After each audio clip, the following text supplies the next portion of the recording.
Sabrina ay 29 years old, ay dating staff nurse sa isang publikong ospital. Ilang taon din siyang nagtiis sa mahabang duty at halos walang pahinga. Hanggang sa magpasya siyang maging private nurse na lamang. Mas malaki ang kita, mas hawak niya ang oras, at hindi ganoon kalupit sa katawan ng trabaho. Ngumunguya siya ng pandesal habang tahimik na humihigop ng kape sa maliit nilang sala ng araw na iyon. Ilang linggo na rin siyang walang trabaho matapos pumanaw ang matandang pasyenteng inaalagaan niya. Hindi man naging madali ang ugali ng matanda, madalas masungit at mapanita. Nakasanayan na rin niyang presensya nito. Kaya ngayon, balik siya sa umpisa. Habang iniisip niya kung saan magpapasa ng resume, biglang may kumatok sa pintuan. Pinsan! Masiglang bati ni Marinel, ang pinsan niya sa panig ng ama. Pagpasok sa bahay, "Uy, napadaan ka?" Tanong ni Sabrina. Tumayo at kumuha ng isang tasa. "Kape ka muna." Umiling si Marinel. "Hindi na, may pupuntahan pa ako eh. Pero may balita ako sa'yo." Napakunot ang noon ni Sabrina. "Ano yun? Mukhang seryoso." "Naghahanap ng private nurse ang boss kong babae. Naalala kita agad. Sabi ko nga eh, sakto ka ko, bakante ang pinsan ko." Bahagyang natawa si Sabrina at itinuro ang hawak na tasa. "Timing ka talaga. Uubusin ko na lang sana to at magpapasa na ako ng resume online." "Sabihin ko na ba na available ka? Anytime ka naman pwedeng tawagan, di ba?" "Sabihin mo oo agad." Mabilis niyang sagot. "Kung gusto mo, samahan na kita ngayon. Ang daming bayarin sa bahay eh. May tuition pa si Bunso. Hindi pwedeng magpahinga ng matagal." Ngumiti si Marinel. "Alam ko naman na hindi ka tatanggi." "By the way," pahabol ni Sabrina, "matanda bang aalagaan ko ulit?" "Hindi," sagot ni Marinel. "Mas bata pa nga sa'yo ng kaunti eh. 31 si Sir Gavin." "Ha? Anong nangyari sa kanya?" "Naaksidente. Nakainom daw tapos nabangga. Tinamaan ng hustong binti eh. Kaya hirap maglakad. Kailangang magbabantay at mag-aasikaso sa therapy." Napabuntong hininga si Sabrina. "Buti na lang at binti lang. Sige, game ako." Hindi na sila nakapag-usap pa ng mahaba dahil may trabaho pa si Marinel. Ngunit kinabukasan lamang, tinawagan si Sabrina para sa interview. Assistant kasi si Marinel ng boss nito, kaya mabilis na naayos ang schedule. Pagdating niya sa malaking bahay ng pamilya, sinalubong siya ng isang eleganteng babae. "Miss Sabrina? Ako si Ma'am Luwila." Magalang nitong bate. "Salamat nakarating ka agad." "Magandang umaga po," sagot ni Sabrina. Mahinahong ngumiti. Dinala siya sa loob ng bahay, sa isang maluwang na sala kung saan naroon ang isang lalaki na nakaupo sa wheelchair. Abala ito sa pagsa-cellphone. Ngunit nang marinig ang kanilang paglapit, tumingin ito at bahagyang ngumiti. "Gavin," tawag ng ina. "Ito ang private nurse na nirekomenda ni Marinel. Siyang mag-aalaga sa'yo." "Hello po sir." Magalang na bati ni Sabrina. "Hi." Maikling tugon ng lalaki. Saka ibinababa ang cellphone. "Pasensya na kung medyo tahimik ako ha. Hindi pa ako sanay na may bantay." Bahagyang natawa si Sabrina. "Ah, ayos lang po. Masanay ako sa tahimik kaysa sa masungit." Napangiti si Gavin sa biro niya. "Good to know." Tumikhim si Ma'am Luwila at iniabot kay Sabrina ang isang folder. Narito ang medical records niya at findings ng doktor. Nabali ang isang bahagi ng binti at nagkaroon ng komplikasyon. Kaya kailangan ng regular therapy at mahigpit na monitoring sa gamot, ha? "Opo, ma'am. Aaralin ko po ito ng mabuti." Sagot ni Sabrina habang tinatanggap ang folder. "Busy kami ng papa niya sa negosyo eh." Dagdag pa ng ina. "Kaya ikaw ang sasama sa kanya sa hospital appointments, magpapaalala ng gamot, at titiyak na nasusunod ang therapy. Importante sa amin ang mabilis niyang paggaling." Tumango si Sabrina. "Gagawin ko po ang lahat ng makakaya ko." Saglit na nagkatinginan sina Gavin at Sabrina. Sa likod ng formal na usapan, may kung anong pananabik at hiya sa pagitan nila. Isang bagong simula para sa kanilang dalawa. Ipinaliwanag pa ni Ma'am Luwila ang detalyadong schedule ng gamot at mga nakataktang check-up sa ospital. Tahimik namang nakinig si Sabrina. Iniisa-isa pa sa isip ang mga responsibilidad na nakaatang sa kanya. At sa sandaling iyon, Alam niyang nagsimula na naman ang panibagong yugto ng kanyang buhay bilang private nurse, kasama si Gavin sa bawat hakbang ng kanyang paggaling. Sa unang buwan ni Sabrina bilang private nurse ni Gavin, maayos ang takbo ng lahat. Disiplinado ang pasyente, sumusunod sa schedule ng therapy, at bihirang magreklamo. Kung minsan, ay tahimik lang ito, pero hindi kailanman naging mahirap alagaan. Hanggang sa isang gabi, nabasag ang katahimikan ng bahay. Abala si Sabrina sa kusina, inaayos ang hapunan ni Gavin. Nang makarinig siya ng malakas na kalabog mula sa itaas, parang may nabagsak na gamit. Napahinto siya. "Sir?" Tawag niya. Ngunit walang sumagot. Iniwan niya ang sandok at mabilis na umakyat patungo sa silid ni Gavin. Pagbukas niya ng pinto, tumambad sa kanyang hindi inaasahang eksena. May hawak itong bote ng alak at kalahati ng laman. "Sir, bakit po kayo umiinom?" Gulat at bahagyang may halong pag-aalala ang boses ni Sabrina. Namumulang mga mata ni Gavin. Hindi malinaw kung dahil sa alak o sa pinipigil na emosyon. "Saan mo ba ako gustong magpunta? Sa therapy? Sa kama? Paulit-ulit na lang." Sigaw niya. Hindi alam ni Sabrina kung saan nito nakuha ang alak. Mahigpit ang bilin ng doktor na bawal iyon sa gamot na iniinom niya. Lumapit siya upang kunin ang bote. Ngunit bigla siyang tinulak ni Gavin. "Huwag mo akong pakialaman." Galit nitong wika. "Hindi na ako makakalakad. Isang taon na akong ganito. Mas mabuti pang tumigil na lang tayo sa pagpapagamot." Napatumba si Sabrina sa sahig. Saglit siyang natigilan. Ngunit nang makitang nanginginig na balikat ni Gavin, mas nanaig ang awa kaysa sa sakit na nararamdaman niya. Dahan-dahan siyang tumayo at muling lumapit. Sa halip na pagalitan nito, niyakap niya ng mahigpit. "Sir, huwag naman pong ganyan." Mahinaon niyang sabi. "Hindi po kayo walang silbi. May progreso tayo. Kahit mabagal. Hindi alak ang solusyon dyan." Unti-unting kumalma si Gavin. Bumigat ang paghinga nito hanggang sa tuluyang bumaba ang tensyon sa katawan. Maingat na kinuha ni Sabrina ang bote at inilayo iyon. "Gaano pa katagal?" Mahinang tanong ni Gavin. Tila bata na napagod umiyak. "Isang taon na akong hindi nakakatayo ng maayos. Hindi ako makapasok sa opisina. Hindi ko magawa ang trabaho ko. Ano pang silbi ko?" "Hindi karerang paggaling, sir," sagot ni Sabrina. "Kahit maliit na improvement pa rin yun. Nakakatayo na kayo ng ilang segundo ngayon, hindi ba? Dati hindi eh." "Pero hindi sapat." Bulong niya. Magsasalita pa sana si Sabrina nang biglang bumukas ang pinto.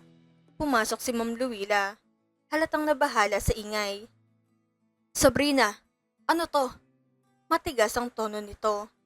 "Bawal ang alak sa kanya. Bakit hinayaan mong mangyari to?" Napatayo agad si Sabrina. "Ma'am, pasensya na po. Ako ang kumuha niyan, mama." Singit ni Gavin. Wala siyang kasalanan. Ngunit hindi iyon sapat upang mapakalmang ina. "Bakit hindi mo siya nabantayan ng maayos?" Patuloy na sermon nito kay Sabrina. "Responsibilidad mo siya." Hindi na sumagot si Sabrina. Yumuko na lamang siya. "Pasensya na po, ma'am. Hindi na po mauulit." Matapos ang tensyon, inayos niya ang kalat at inihanda ang pagkain ni Gavin.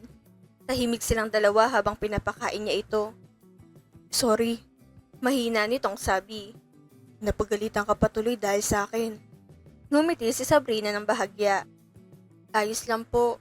Mas malala pa nga ang napagdaanan ko dati sa ospital. Sanay na ako." Bahagyang natawa si Gavin.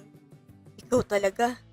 Mula sa gabing iyon, tila may nagbago sa pagitan nila. Mas naging bukas si Gavin kay Sabrina. Hindi na ito ganoon katigas ang ulo sa therapy at mas madalas nang makipagkwentuhan. Sa paglipas ng mga buwan, naging mas magaan ang samahan nila. Pagkaraan ng 5 buwan, kaya na ni Gavin tumayo ng ilang segundo ng may alalay. Maliit na hakbang, ngunit malaking tagumpay. Isang gabi, pareho silang nakaupo sa kama nito. Naghihintay ng oras para sa susunod na gamot. Tahimik ang silid. Tanging tiking ng oras ang maririnig.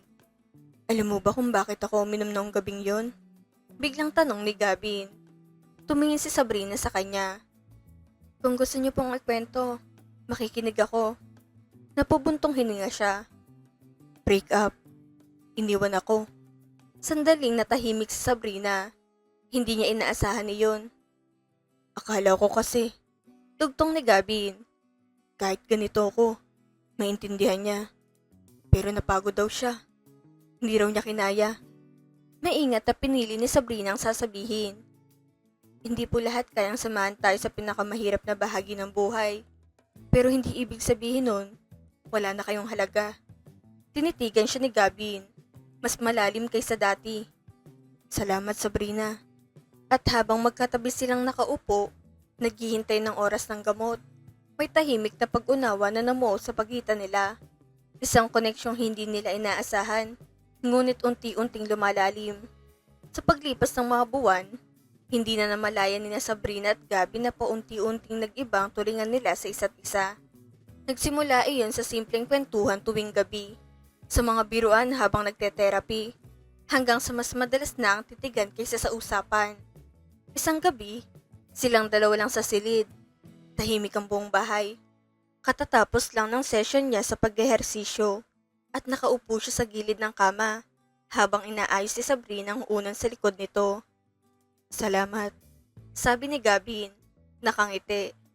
Trabaho ko po yan, sagot niya, pero may lambing na sa tono.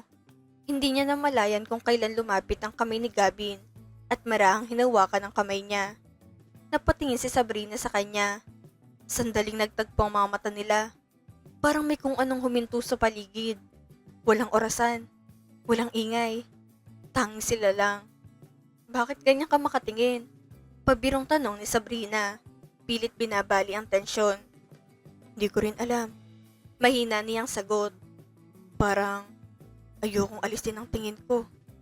Dapat sana'y umalis na siya sa pagkahawak nito. Dapat sana'y pinaalala niyang nursiya at pasyente lamang ito. Ngunit sa halip, nanatili siya roon. Unti-unting lumapit si Gabin. Sabrina, bago pa niya tuluyang maunawaan ang nangyayari, dumampi na ang labi nito sa kanya. Napapikit si Sabrina. Biglang naginit ang kanyang katawan at saglit na nawala ang lahat ng rason sa isip niya. Hindi bago sa kanyang ganoong sitwasyon. Ngunit ngayon, ibang-iba. Hindi ito basta lalaki. Amo niya to. Pasyente niya. Dapat tumigil siya. Pero hindi siya tumigil. Dahil hindi pagganap na nakakakilo si Gabin. Siya ang gumabay sa lahat. Maingat. Ngunit may init. Pigil ang bawat ungol. Bawat galaw. Ayaw nilang marinig ng kahit sino sa labas ng silid. Sa sandaling iyon, hindi sila nurse at pasyente. Dalawang taong nadala ng damdamin. Matapos ang lahat, sabay silang napahiga. Kapwa hinihingal. Napagod ka ba? Biro ni Sabrina. Pinupunasan ng pawis sa noo. Napatawa si Gabin. Hindi ko akalaing ikaw palang mas malakas. Sanay lang. Sagot niya. May halong biro at hiya. Nagkataon namang oras na ng gamot. Romantic sana, kaso kailangan mong uminom nito. Sabi niya habang inaabot ang tubig. Grabe ka talaga.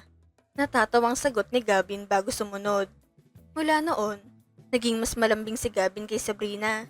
Mas madalas ang paghawak sa kamay, mas matagal ang titigan. Ngunit walang malinaw na usapan tungkol sa kanila. Walang label, walang pangako. At si Sabrina, kahit nadadala minsan, pilit pinipigilan ng sarili. Isang beses lang iyon at hindi na dapat maulit.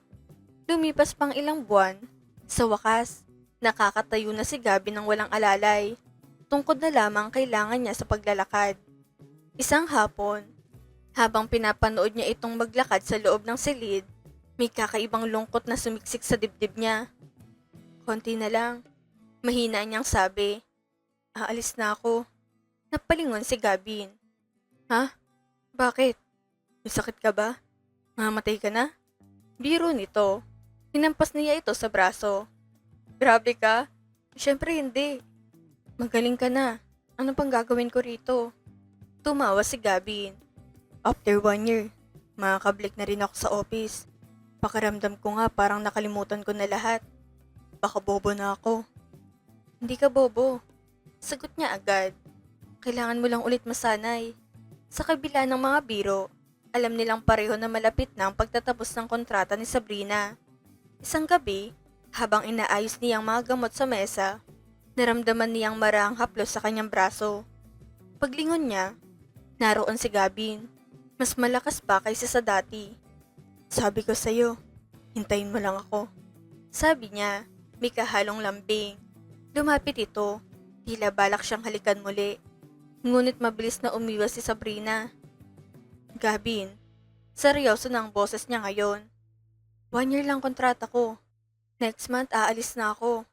Tahimik itong nakatingin sa kanya. Inumin mo muna to. Dagdag niya, inaabot ang gamot. Malaki ka na. Alam mo na kung para saan yan. Hindi agad sumagot si Gavin. Kahit nakatalikod si Sabrina habang inaayos ang iba pang gamit, daman niyang bigat ng titig nito.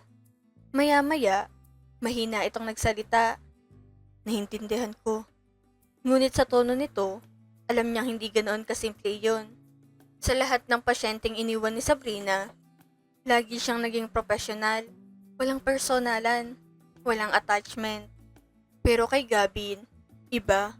Marahil dahil sa gabing hindi na nila maibabalik o marahil dahil sa mga buwan ng sabayang pagbangon, pisikal at emosyonal. At sa unang pagkakataon, ang pag-alis niya ay hindi lang pagtatapos ng trabaho, kundi isang pamamaalam na may kasamang sakit. Dumating din ang huling araw ni Sabrina sa bahay ng pamilya ni Gavin. Maaga pa lang ay mabigat na ang pakiramdam niya. Kahit pilit niyang kinukumbinsi ang sarili na trabaho lamang iyon at tapos na ang kontrata. Bago maghapunan, dumiretso siya sa silid ni Gavin upang magpaalam ng maayos. Nakaupo ito sa mesa, may mga papeles at laptop sa harap. Ilang linggo na rin itong buwabalik sa trabaho sa kanilang negosyo. Sir, mahinaw niyang tawag. Aalis na po ako bukas ng umaga. Hindi ito agad sumagot. Hindi rin siya nilingon. Ilang segundo ang lumipas bago ito nagsalita. Mag-ingat ka. Maikli, malamig. Parang may pader sa pagitan nila. Hindi niya inaasahan ang ganoong tugon. Kahit papaano, umasa siya ng higit pa. Kahit isang salamat o kahit isang tingin man lang. Ngunit siya rin naman ang lumalayo. Siyang nagtakda ng hangganan. Opo, sagot niya. Pilit pinapatatag ang boses. Maayos naman ang lahat. Nakakalakad na si Gavin. Nakabalik na sa opisina. Wala nang dahilan para manatili pa siya. Kinabukasan, madaling araw pa lang, ay gising na si Sabrina. Tahimik niyang inayos ang kanyang mga gamit. Isinara ang maleta. Tinitigan sandali ang kwartong ilang buwan din niyang naging mundo. Sa sala, sinalubong siya ni Ma'am Luwila. Maraming salamat sa iyo, Sabrina. Malambing nitong sabi. Malaking naitulong mo sa anak ko. Dalaw ka rito paminsan-minsan. Ngumiti si Sabrina. Opo ma'am, salamat din po sa tiwala. Napatingin siya sa itaas nang marinig ang yabag pababa ng hagdan. Si Gavin iyon. Maayos ang suot nito. Handa na rin marahil pumasok sa opisina. Bumaba ito at tumigil ilang hakbang mula sa kanya. Saglit lang siyang tinitigan. Walang ngiti, walang salita. Ngumiti na lang si Sabrina. Pakabait ka. Biro niya. Pilit pinapagaan ang sitwasyon. Sana hindi na ako bumalik dito para alagaan ka. May bahagyang panggigilid ang kanyang luha. Hindi lang dahil kay Gavin, kundi dahil napalapit na rin siya sa buong pamilya. Paalam na po. Mahina niyang sabi. Sabay puno sa pisngi. Walang narinig na tugon mula kay Gavin. Sa sasakyan pa uwi, doon niya tuluyang naramdaman ng bigat. Ni isang malinaw na pamamaalam, hindi siya nakakuha mula rito. Hindi niya maintindihan kung bakit gano'n ang naging asal nito. Siguro naisip niya, lumabas ng tunay na ugali ngayon na nakakalakad na muli. Siguro, hanggang doon na lang talaga siya. Lumipas ang ilang araw, unti-unti, bumalik si Sabrina sa dati. Tumulong sa bahay, nag-asikaso ng papeles, at naghahanda na muling maghanap ng trabaho. Isang hapon, habang nasa sala siya, may narinig siyang pamilyar na boses sa labas. Sir Gavin, dito po. Pasensya na po kayo ha. Maliit lang bahay namin. Hindi po ito kagaya ng nakasanayan ninyo. Napakunot ang noon ni Sabrina. Dahan-dahan siyang lumapit sa bintana at halos mapaatras sa gulat na makita si Gavin sa labas ng kanilang gate. Agad siyang lumabas. Anong ginagawa mo dito? Hindi niya napigilang itanong. Ngumiti si Marinel. Nahanap ka niya, kaya itinuro ko kung saan bahay niyo. Sige, maiwan ko na kayo ha. Paalam nito, sabay alis. Naiwan silang dalawa sa harap ng maliit nilang bahay. Lumapit si Gavin. Hawak ang tungkod ngunit halatang masanay na sa paglalakad. Hindi ako nakapagpaalam ng maayos, sabi niya. Kaya pinuntahan kita. Tinitigan siya ni Sabrina, naguguluhan. Hindi ka man lang nagsalita nung umalis ako. Kung nagsalita ako, sagot niya. Baka hindi kita pinayagang umalis. Sandaling natahimik si Sabrina. Hindi niya alam kung anong isasagot. Pasok ka muna, sabi niya sa huli. Nagulat ang pamilya niya nang makitang may bisita silang ganon ng tindig at ayos. Magalang namang bumati si Gavin at nakipagkamay sa ama ni Sabrina. Ilang minuto rin silang nag-usap bago siya muling nagsalita. Pwede ba kitang ayain sa labas? Diretsyong tanong niya kay Sabrina. Hindi na siya nagpakipot. Saan? Basta, usap lang. Tumango siya. Sige, sumama siya rito. Iniwan muna ang pamilya. Ngunit sa halip na sa simpleng kainan lamang, dinala siya ni Gavin sa hotel kung saan ito pansamantalang tumutuloy kapag may maagang meeting sa lungsod. Pagpasok nila sa lobby, napataas ang kilay ni Sabrina. Mabilis ka pala. Biro niya, pilit tinatakpan ng kaba. Ngumiti si Gavin. Mas malinaw na ngayon kaysa noong huli niya itong nakita. At ikaw? Sagot nito. Akala mo ba hayaan kitang tuluyan na lang mawala? Sa loob ng silid ng hotel, ilang hakbang lang pagitan nila. Hindi na nag-aksaya ng oras si Gavin. Lumapit siya kay Sabrina at marang hinawakan ang braso nito. Tila natatakot na baka muli itong mawala. Hindi na natin kailangan magkunwari pa. Mahina ngunit buong boses niya. Huwag kang umalis. Habang buhay mo na lang akong aalagaan.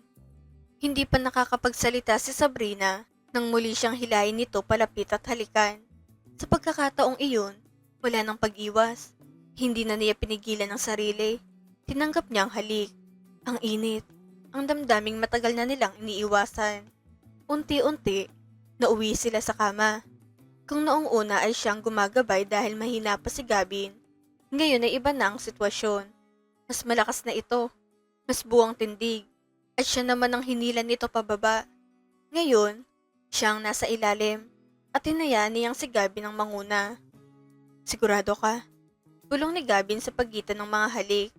Ngumiti si Sabrina. Ikaw ang nagsabi na huwag nang magbagal. Natawa siya bago tuluyang angkinin ng sandali. Sa gabing iyon, hindi na sila nurse at pasyente. Hindi na employer at empleyado. Dalawang taong malinaw ng pinipiling landas. Mula roon, tuloy-tuloy ng lahat. Ang paggaling ni Gavin at ang pag-usbong ng relasyon nila. Hindi na ito palihim. Hindi na ito tiyatakasan. Pagkaraan ng ilang buwan, inilok siya ni Gavin na pumasok sa kumpanya nila bilang personal assistant nito. Mas kampante ako kapag ikaw ang kasama ko. Paliwanag niya. At ayokong malayo ka. Tinanggapin ni Sabrina. Sa opisina, magkatabi na sila araw-araw. Hindi na bilang nurse at pasyente, kundi bilang magkasintahan. Masayang takbo ng relasyon nila, kahit hindi mawawala ang pagiging pilyo ni Gavin. Isang gabi, halos wala ng tao sa opisina. Nasa loob sila ng private office nito.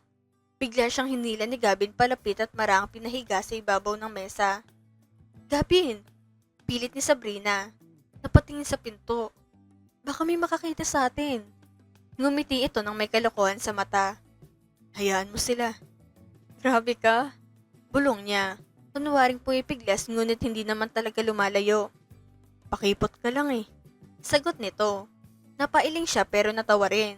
Kahit may kaunting tampuhan minsan, mga selos, mga hindi pagkakaunawaan, hindi iyon nagtatagal.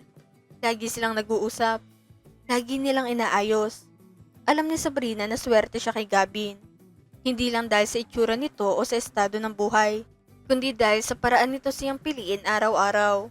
Isang taon nang lumipas ng isang gabi, niyaya siya ni Gavin sa isang simpleng dinner. Akala niya'y ordinaryong date lamang iyon. Ngunit sa gitna ng hapunan, Tumayo si Gavin at lumuhod sa harap niya. Sabrina, seryoso nitong sabi. Mula noong araw na dumating ka sa buhay ko, hindi lang binti ko ang gumaling. Buong pagkatao ko binuhay mo ulit. Pakakasalan mo ba ako? Napahawak siya sa bibig. Hindi napigilan ng luha. Oo, sagot niya. Walang pag-aalinlangan. Minsan naiisip niya kung gaano kabilis ang lahat. Mula sa pagiging private nurse, hanggang sa pagiging personal assistant, hanggang sa maging kasintahan, at ngayon, asawa. Ngayon, mag-asawa na sila, at kasalukuyan nilang dinadala sa sinapupunan ng kanilang panganay. Sa huli, ang kwentong nagsimula sa isang kontrata ay nauwi sa panghabang buhay na pangako. At sa pagkakataong ito, hindi na kailangan ni Gabi ng nurse, kundi ng asawa. At si Sabrina iyon. Nagmamahal, Sabrina,